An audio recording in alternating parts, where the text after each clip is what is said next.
Hello students, welcome to our YouTube channel your BSc guide. आज के इस video में हम बीएससी फोर्थ सेमेस्टर फिज़िक्स का एक न्यू यूनिट स्टार्ट करने जा रहे हैं, यूनिट नंबर 2, जिसका नाम है रिलेटिविटी रियलिस्टिक काइनेमैटिक्स। और आज उसका क्लास नंबर फर्स्ट है। इससे पहले मैं आप लोगों को बताना चाहती हूँ कि बीएससी फोर्थ सेमेस्टर फिज़िक्स की प्लेलिस्ट मैंने क्रिएट कर दी है। आप लोगों को डिस्क्रिप्शन बॉक्स में भी प्लेलिस्ट का लिंक मिल जाएगा, नहीं तो आप मेरे चैनल पे जाइए, प्लेलिस्ट वाले सेक्शन पे जाइए, आप लोगों को बीएससी फोर्थ सेमेस्टर फिज़िक्स की प्लेलिस्ट मिल जाएगी। इससे पहले मैंने सिलेबस करा दिया है, तो अगर आपने सिलेबस वाली वीडियो नहीं देखी है कि क्या क्या हमें फोर्थ सेमेस्टर फिज़िक्स में पढ़ना है, तो आप उस वाली वीडियो से जा कर के देख लीजिएगा। इनफैक्ट मैंने ये भी बताया हुआ है कितना क्या इम्पॉर्टेंट है, क्या इम्पॉर्टेंट नहीं है। फिर मैंने एक नेक्स्ट वीडियो बनाई हुई है मोस्ट इम्पॉर्टेंट यूनिट, चैप्टर और टॉपिक की। इसमें मैंने आप लोगों को बताया हुआ है कौन सा यूनिट इम्पॉर्टेंट है, कौन सा चैप्टर इम्पॉर्टेंट है, और उस चैप्टर में से भी कौन से टॉपिक आप लोगों को बहुत अच्छे से कवर करना चाहिए। बाकी मैंने आप लोगों से प्रॉमिस किया था कि सारे यूनिट के डिटेल लेक्चर्स को प्रोवाइड करूँगी, इम्पॉर्टेंट क्वेश्चन आंसर को प्रोवाइड करूँगी, पेपर एनालिसिस सब कुछ प्रोवाइड करने वाली हूँ, सब कुछ फ्री ऑफ कॉस्ट होने वाला है। ठीक, तो यूनिट नंबर 1 के मैंने डिटेल लेक्चर्स को ऑलरेडी प्रोवाइड कर दिया है, नहीं देखा तो आप प्लेलिस्ट के थ्रू सारे लेक्चर्स को देख सकते हैं। कोई लेक्चर नहीं मिलता है, आपसे मिस हो जाता है, तो आप मुझसे ज्वाइन हो जाइए, मतलब मेरे चैनल को सब्सक्राइब कर लीजिए और मुझे कमेंट करके बताइए। मैं आप लोगों के सारे कमेंट्स को पढ़ती हूँ, रिप्लाई भी करती हूँ। ठीक, तो आप लोगों को सारी चीज़ें मिल जाएगी। और टेलीग्राम चैनल को ज्वाइन कर लीजिएगा अगर नोट्स वगैरह आप चाहते हैं तो। आज का जो हमारा टॉपिक बहुत ही ज़्यादा इम्पॉर्टेंट है, Laurent transformation equation. Unit number 1 में हमने क्या पढ़ा था, गैलीलियन ट्रांसफॉर्मेशन इक्वेशन और गैलीलियन इनवेरिएंस के बारे में पढ़ा था। तो गैलीलियन ट्रांसफॉर्मेशन इक्वेशन के बाद हमें जो पढ़ना है वो है लॉरेंट ट्रांसफॉर्मेशन इक्वेशन।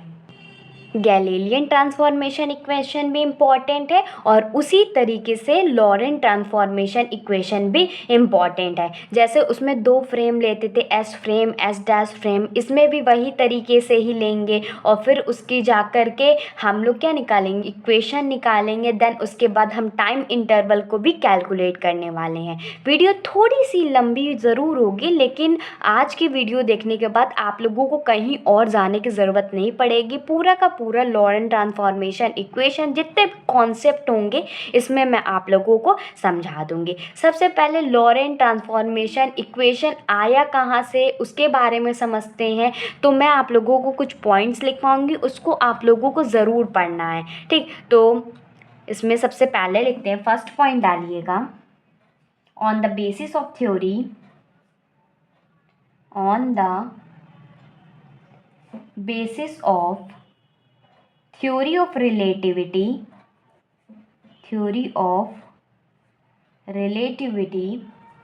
लॉरेंस एक साइंटिस्ट का नाम था। ठीक, Lawrence deduce the relation between the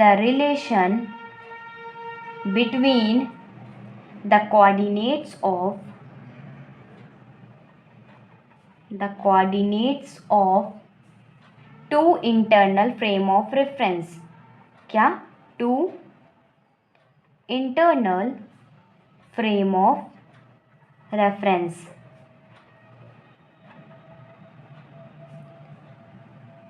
one which is moving relative to the other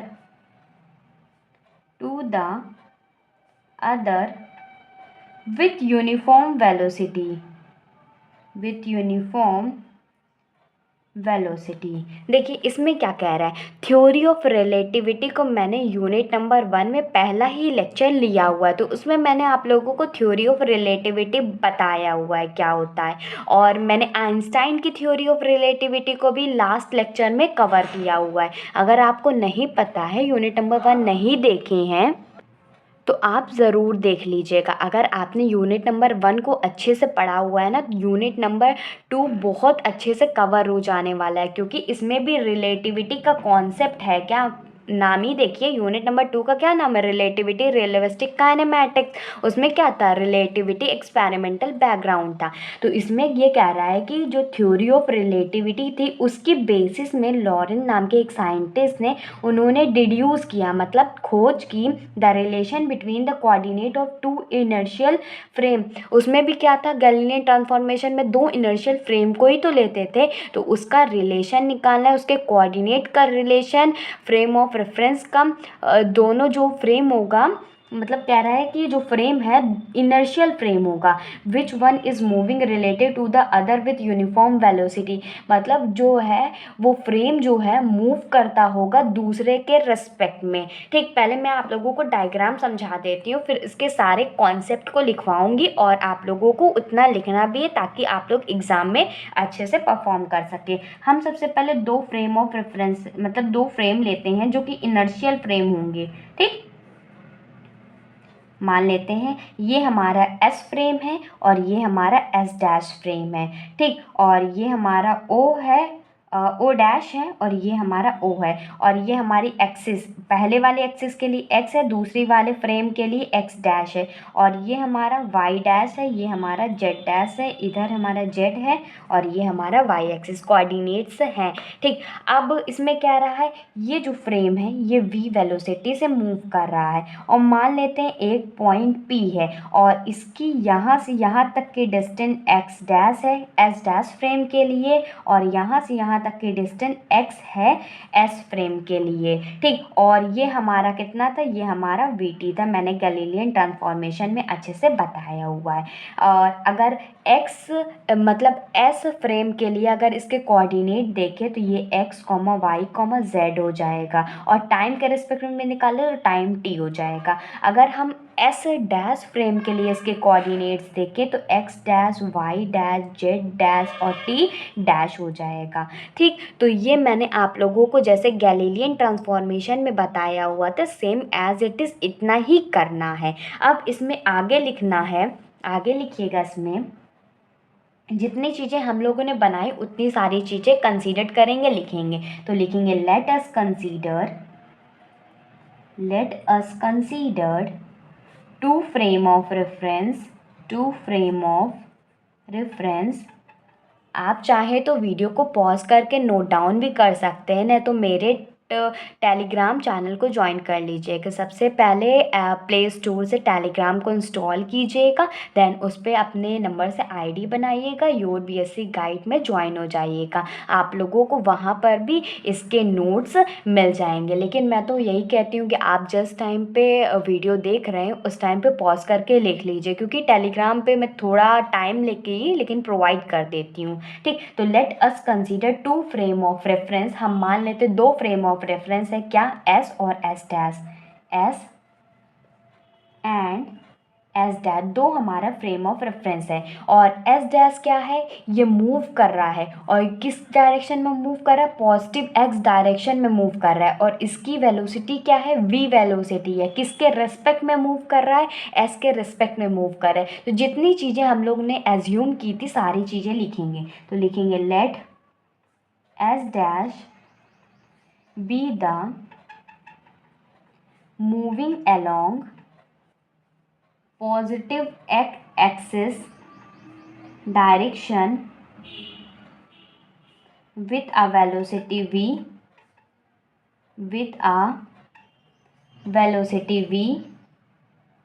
with respect to S frame के रिस्पेक्ट में वो मूव कर रहा है। फिर इसमें क्या करेंगे, अब जो ये हमारा एस डैश है इसका ओरिजिन जो है हमारा ओ है, तो ये सारी चीज़ें भी कंसीडर करेंगे। तो आगे इसमें लिखेंगे आगे लिखेंगे let an origin of S dash will be O dash. S dash का जो ओरिजिन होगा वो हमारा वो ओ डैश होगा। ठीक, अब आगे लिखते हैं, इसमें आगे लिखेंगे इसमें लेट हम मान लेते हैं an event take place at instant time T, मतलब कोई एक इवेंट हो रहा है कोई एक टाइम टी पे, ठीक। एट द पॉइंट पी का पॉइंट होगा X comma Y comma Z as measured by O, मतलब टाइम जितना लग रहा है किसी एक इंस्टेंट पे, किसी एक पॉइंट पे, जो कि हमारा एस फ्रेम जो उसका ओरिजिन ओ है उसके द्वारा क्या हमारे कोऑर्डिनेट्स बने थे एक्स वाई जेड, यही तो माना था ना। फिर आगे इसमें लिखेंगे so it's space time coordinate. Space time मैंने आप लोगों को यूनिट नंबर 1 में पढ़ाया हुआ है, इसीलिए कह रही हूँ अगर आपने यूनिट नंबर 1 को अच्छे से देखा हुआ है देन ये भी अच्छे से हो जाएगा। So it's space time coordinate जो होगा विल बी, कितना होगा वो हमारा एक्स वाई जेड और टाइम के रिस्पेक्ट में हो रहा है जो टी हो जाएगा, ठीक। फिर इसमें लिखेंगे measured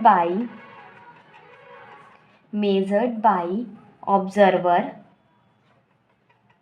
observer at O and X dash Y dash Z dash T dash measured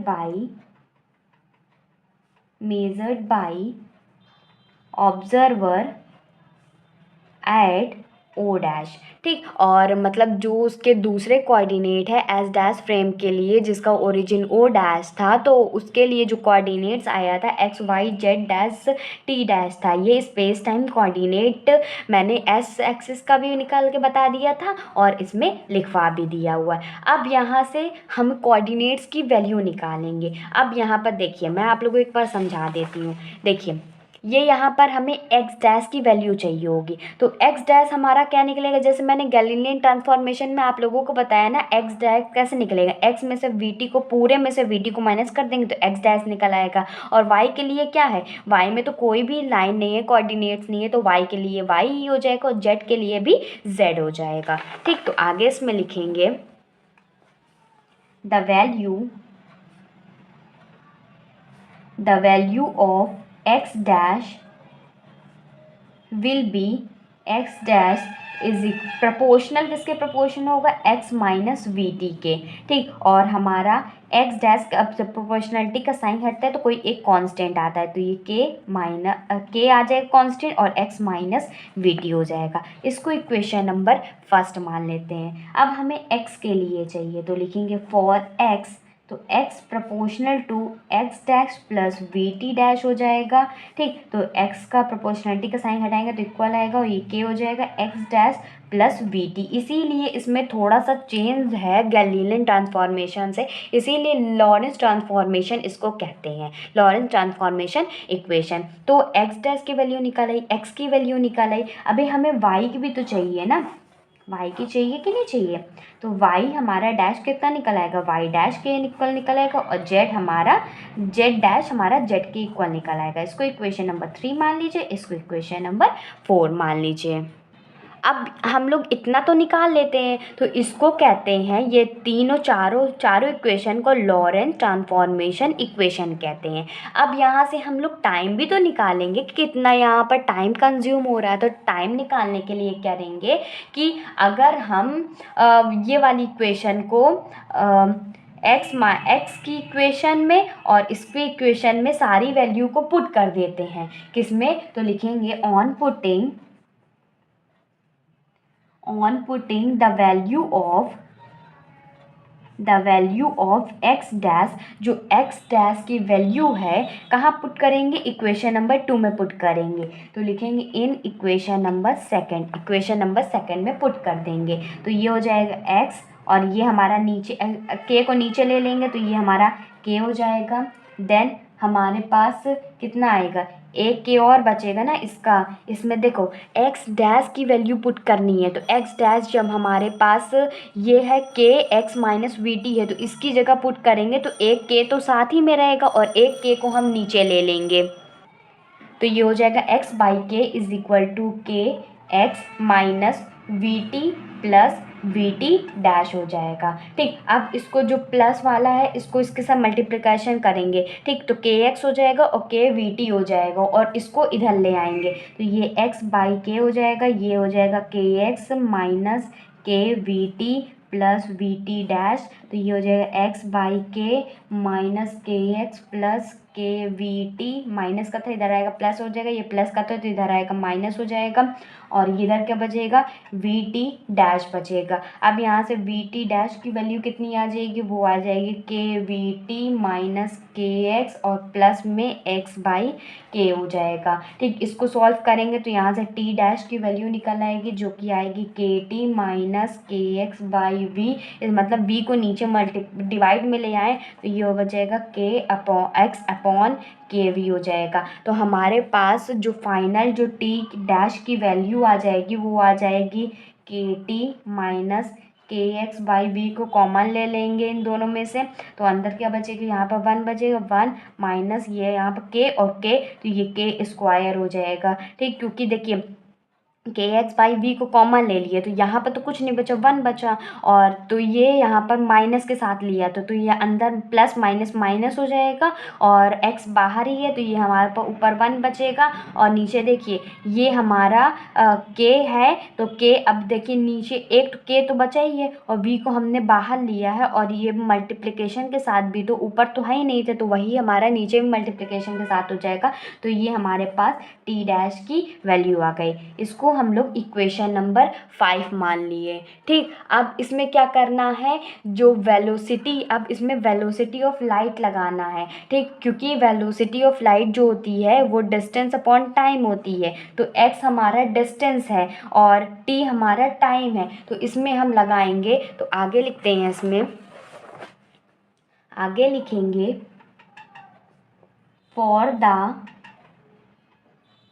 velocity of light, velocity of light के लिए जिसे हम c से रिप्रेजेंट करते हैं वो होता है speed is equal to distance upon time, और ये हमारा s फ्रेम के लिए निकाल रहे हैं। ठीक, तो x की वैल्यू क्या आ जाएगा, सी टी आ जाएगा, तो इसको इक्वेशन नंबर 6 मान लेते हैं। ठीक, अब s डैश फ्रेम के लिए निकालते हैं तो लिखेंगे फॉर एस डैश फ्रेम के लिए, तो सी हो जाएगा यहाँ पर एक्स डैश हो जाएगा और नीचे टी डैश हो जाएगा, तो एक्स डैश की वैल्यू क्या आ गई, सी टी डैश आ गई। ठीक, इसको इक्वेशन नंबर 2 मान लेते हैं। अब यहाँ से देखिएगा जो मैंने आप लोगों को इक्वेशन नंबर 2 बताया है, सेकेंड वाली इक्वेशन में एक्स डैश की और एक्स की वैल्यू को पुट कर देना है। ठीक, 6 और 7 वाली वैल्यू को सेकेंड इक्वेशन में पुट कर देना है, तो यहाँ से लिखेंगे from equation second and 6 and 7, मतलब 6 और 7 को सेकेंड वाली इक्वेशन में पुट कर देना, तो फ्रॉम इक्वेशन 2 6 टू कॉमा लगा लीजिए, 2 6 और 7 से हम लिख सकते हैं। अब यहाँ पर देखिए वहाँ पर क्या था, x था, x की जगह पे क्या आ जाएगा, सी टी आ जाएगा, फिर क्या था, k था, फिर x डैश था, मतलब सी टी डैश हो जाएगा प्लस, और ये हमारा वी टी डैश दिया गया था, तो यहाँ से आगे क्या हो जाएगा, C T is equal to, इसका मल्टीप्लिकेशन कर देते हैं तो c प्लस वी को ये c और t डैश को हम बाहर ले लेते हैं, c को बाहर ले लिया और k तो हमारा पास बाहर था, t डैश को बस बाहर लेते हैं क्योंकि इसमें t डैश दोनों में कॉमन है, अंदर क्या बचेगा, c प्लस वी बच जाएगा। इसको हम इक्वेशन नंबर 8 मान लेते हैं। देन अब यहाँ पर जो ये वैल्यू है, अब इक्वेशन नंबर 1 में देखिए, अब इक्वेशन नंबर 1 में यही x और x डैश की वैल्यू को निकालेंगे, क्योंकि अभी सेकंड में रख करके निकाले थे, अब यहाँ सेकंड में रख करके हमें निकाले तो एक इक्वेशन बन के आई। अब फर्स्ट में x और x डैश की वैल्यू रखेंगे तो एक और इक्वेशन मिल के आएगी, फिर उसको सॉल्व करेंगे तो हमारे पास जा कर के उस कांस्टेंट की वैल्यू भी आ जाएगी, प्लस हमें x डैश x की और y की वैल्यू भी निकल के आ जाएगी और हमें t भी निकल के आ जाएगा। ठीक, तो यहाँ से क्या करेंगे, फ्रॉम इक्वेशन 1 6 एंड 7 इक्वेशन से ये हो जाएगा C T dash is equal to K, ये हमारे पास के तो एज इट इज़ रहेगा और अंदर क्या बचेगा, C T dash minus V T हो जाएगा। ठीक, इक्वेशन नंबर 1 में पुट कर दिए वैल्यू को, यहाँ से आ जाएगा C T dash is equal to K T ये यहाँ पर डैश नहीं रहेगा, सी टी ही रहेगा बस। टी को कॉमन ले लेते हैं, अंदर क्या बचेगा, सी माइनस बी बचेगा। इसको इक्वेशन नंबर 9 ले लेते हैं। अब यहाँ से दो इक्वेशन मिल गई 8 और 9। हमने x और x डैश की वैल्यू को इक्वेशन नंबर फर्स्ट और सेकंड में वैल्यू को पुट करा था, तो हमें ये दो इक्वेशन मिल गए। अब इस इक्वेशन को मल्टीप्लाई कर देते हैं। इक्वेशन 8 मल्टीप्लिकेशन इक्वेशन 9, इन दोनों को मल्टीप्लिकेशन कर देंगे तो हमारे पास बचेगा C square T dash is equal to K T bracket में C plus V K T dash और सी माइनस वी आ जाएगा। इसको सॉल्व करेंगे तो ये C square T dash is equal to ये हो जाएगा के और के स्क्वायर हो जाएगा, ये टी हो जाएगा और ये हमारा टी डैश, अंदर ब्रैकेट में ए प्लस बी ए माइनस बी लग जाएगा तो सी का स्क्वायर माइनस बी का स्क्वायर, मतलब ए स्क्वायर माइनस बी स्क्वायर के आइडेंटिटी लग गई। अब यहाँ से देखिए टी और टी डैश कैंसल आउट हो गया तो ये बचेगा सी स्क्वायर और इसको नीचे ले लेंगे तो सी स्क्वायर माइनस वी स्क्वायर, ये किसकी वैल्यू हो गई, ये के स्क्वायर की वैल्यू हो गई। ठीक, तो मतलब के स्क्वायर हमारा किसके इक्वल आ गया, सी स्क्वायर, और नीचे सी स्क्वायर एक कॉमन ले लेंगे तो यहाँ बचेगा 1 और ये बचेगा V square by C square.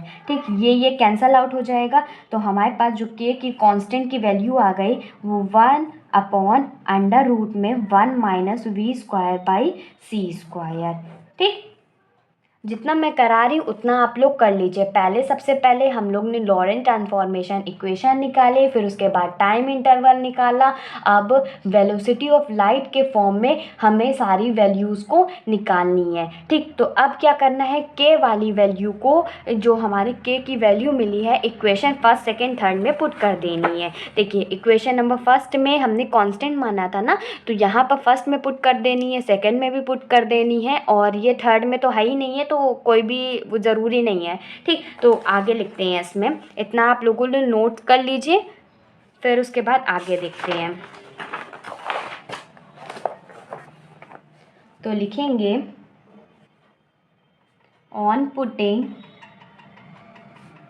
Equation number first second and third, मतलब के की वैल्यू फर्स्ट सेकेंड थर्ड में पुट कर देंगे तो हमारे पास एक्स डैश कितना आ जाएगा, वो X minus V T upon √में 1 minus V square upon C square आ जाएगा। देन उसके बाद हमारा एक्स की वैल्यू आ जाएगी X dash plus V T dash upon √में 1 minus V square divided by C square आ जाएगा। देन वाई की वैल्यू इसी तरह रहेगी और जेड डैश की वैल्यू भी इसी तरीके से रहेगी। तो ये हमारा वेलोसिटी ऑफ लाइट के फॉर्म में से हम सारी वैल्यूज़ को निकाल लिए। तो अगर आप लोगों से पूछा जाता है कि जिसमें स्पीड ऑफ लाइट का काम हो रहा है तो उसके थ्रू हम लोग लॉरेंट ट्रांसफॉर्मेशन इक्वेशन निकाल करके उसके कोऑर्डिनेट्स निकाले तो हम लोग निकाल लेंगे। तो हमने तो एक्स और वाई और जेड की वैल्यू निकाली, अब हमें टाइम वाला भी तो निकालना था। जो मैंने आप लोगों को टी डैश निकलवाया है, ये टी डैश निकलवाया है, इसको भी तो सी के फॉर्म में रखना है ना, तो यहाँ पर भी के की भी वैल्यू रख देंगे। तो हम इसको जब के की वैल्यू रख करके सॉल्व करेंगे तो हमारा ये टी डैश के फॉर्म में भी, मतलब सी के फॉर्म में भी, स्पीड ऑफ लाइट के फॉर्म में भी यहाँ से एक इक्वेशन निकल जाएगी। आप लोग कर लोगे कि करा दूँ? चलिए करा देती हूँ, नहीं तो ये क्यों छूट जाए, सब कुछ करा देती हूँ। तो लिखेंगे on putting the value of K, on putting the value of K in equation number 5 में रख देंगे तो ये आ जाएगा T dash is equal to, ऊपर टी रहेगा √, में 1 minus V square by C square, फिर माइनस में X divided by V upon √, में 1 minus V square by C square आ जाएगा और हमारा ये 1 माइनस ये 1/1 हो जाएगा और ये हमारा 1 minus V square by C square हो जाएगा। देखिए मैंने क्या किया यहाँ पर, देखिए के की वैल्यू हमने रख दी, के की वैल्यू क्या थी, 1/√, में 1 माइनस वी स्क्वायर। ठीक, तो यहाँ पर के की वैल्यू रख दिया तो टी तो साथ में था तो टी ऊपर हो गया और के की वैल्यू 1/√, में 1 माइनस वी स्क्वायर था, तो इसके नीचे क्या किया है, वन माइनस वी स्क्वायर कर दिया। फिर देखिए के एक्स डिवाइडेड बाई वी भी तो है साथ में, तो मतलब इसका एक्स डिवाइडेड बाई वी ऊपर हो गया और के की वैल्यू रख दिया। फिर उसके बाद अंदर देखिए वन माइनस वन बाई के स्क्वायर था, तो ये वन माइनस वन बाई के स्क्वायर, ठीक, मतलब वन बाई के स्क्वायर, तो ये वन ऊपर हो गया, वन बाई के स्क्वायर के मतलब वन अपॉन के का स्क्वायर, वन माइनस ये वी था तो ये वी का स्क्वायर डिवाइडेड बाय सी का स्क्वायर, तो अंडर रूट में था तो के स्क्वायर का जो अंडर रूट था मतलब अंडर रूट कट हो गया, ठीक। तो हम इसको फाइनल सॉल्व करेंगे तो ये आ जाएगा T dash is equal to T upon, तो इसको सॉल्व करेंगे तो ये आ जाएगा टी अपॉन अंडर रूट में one minus V square by C square, और ये minus X divided by V under root में one minus V square by C square. अगर हम इसका सॉल्व करते हैं, वन को बाहर रख लेते हैं और ये माइनस करते हैं और इसको ऊपर ले जाते हैं, इसको ऊपर ले जाएंगे तो ये आएगा one minus V square by C square, ये आ जाएगा। फिर इसको सॉल्व करते हैं जो T dash is equal to T upon under root में one minus V square by C square minus X divided by V upon में अंडर रूट में one minus V square by C square आ जाएगा। इसको solve करेंगे तो ये one minus one और माइनस माइनस प्लस हो जाएगा, ये V square by C square हो जाएगा, वन और वन कैंसल आउट हो जाएगा, तो क्या बचेगा T minus X by V और ऊपर V square by C square बचेगा और नीचे अंडर रूट में one minus V square by C square बचेगा। और फाइनल इसको सॉल्व करने के बाद आएगा T dash is equal to T minus X by V C square, ये स्पीड ऑफ लाइट के फॉर्म में है। ज़्यादा बार अगर एमसीक्यूज में पूछा जाता है तो बहुत अच्छी बात है, नहीं तो न्यूमेरिकल में भी पूछा जाएगा। आप लोगों के लिए एमसीक्यूज वाले के लिए भी इम्पॉर्टेंट है, सब्जेक्टिव के लिए भी इम्पॉर्टेंट है, तो आप लोगों को इतना समझ में आ गया होगा। तो ये पूरा जैसे कि कोऑर्डिनेट्स वगैरह था, लॉरेंस ट्रांसफॉर्मेशन इक्वेशन में एक्स की वैल्यू, एक्स डैश की वैल्यू, वाई डैश की वैल्यू, जेड की वैल्यू और उसका जो टाइम इंटरवल निकल के आ गया था वो पूरा कंप्लीट हो गया। अब इसमें एक चीज़ और आती है कि लॉरेंस, जैसे कि हम लोग ने गैलीलियंस इनवेरियंस निकाला था ना कि गैलीलियंस का इन्वर्स ट्रांसफॉर्मेशन, तो वैसे ही हम लोग लॉरेंस का भी इन्वर्स ट्रांसफॉर्मेशन निकालेंगे। इनवेरियंस का मतलब होता है इन्वर्स ट्रांसफॉर्मेशन, तो इसी तरीके से लॉरेंस इनवेरियंस कह लीजिए या लॉरेंस का इन्वर्स ट्रांसफॉर्मेशन कह लीजिए, तो उसको भी देख लेते हैं। फिर उसके बाद कुछ भी नहीं बचेगा, फिर नेक्स्ट टॉपिक स्टार्ट करेंगे अगले, ठीक, अगले लेक्चर से। तो लिखेंगे the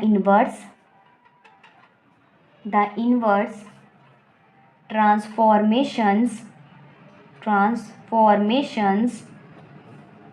from S dash to S can be obtained by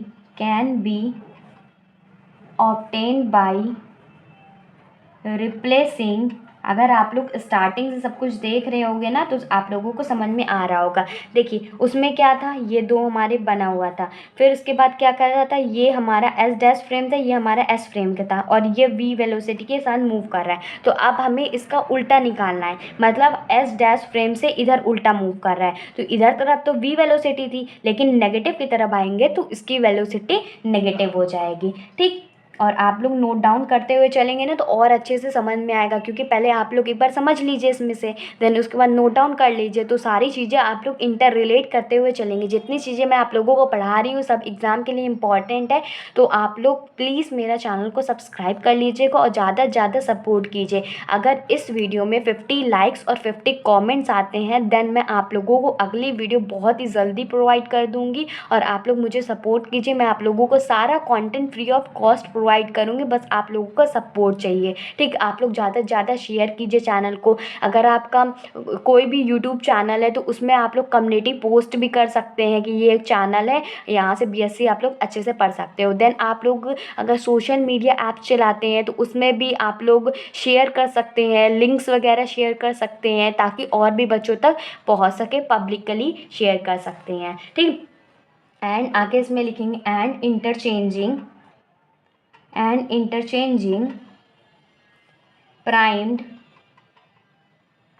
primed and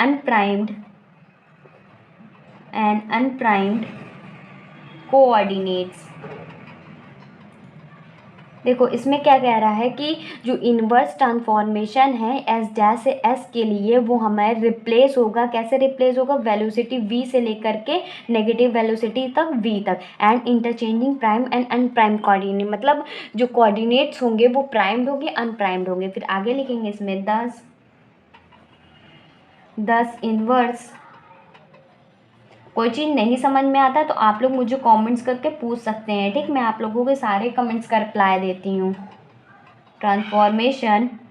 और बहुत सारे बच्चे कहते भी हैं कि मैम आपके कमेंट्स आप रिप्लाई नहीं कर रहे हो। तो इस टाइम पे यूट्यूब क्या कर रहा है ना कि बहुत सारे जो अनयूजुअल कमेंट्स होते हैं रिस्ट्रिक्ट कर देता है मेरे लिए, कि सिर्फ कुछ कमेंट्स मेरे पास पहुंच के आते हैं। तो आप लोग भर भर के कमेंट किया करिए, इसीलिए मैं बार बार कहती हूँ अगर आपको कोई चीज़ नहीं समझ में आता है या आपको किसी चीज़ की ज़रूरत होती है तो आप भर भर के 3 से 5 6 कमेंट कर दीजिए, 10 कमेंट कर दीजिए, ताकि वो बात आप लोगों की मेरे तक पहुंच सके, ठीक।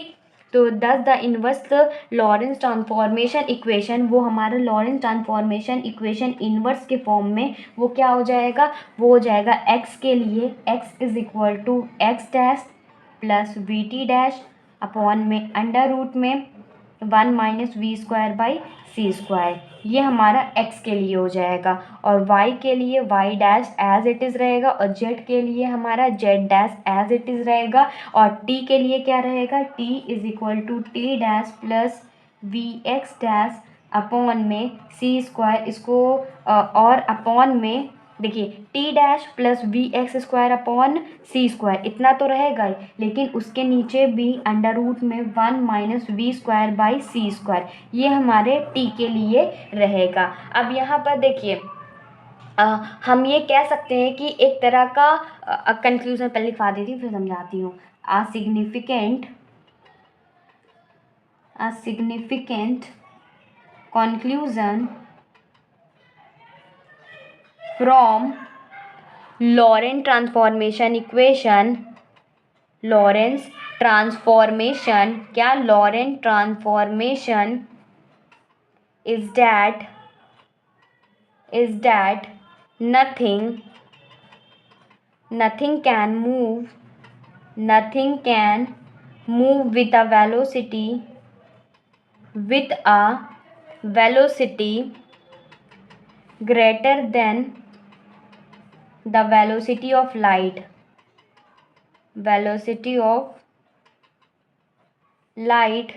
that is v should be less than c, that is v should be less than C.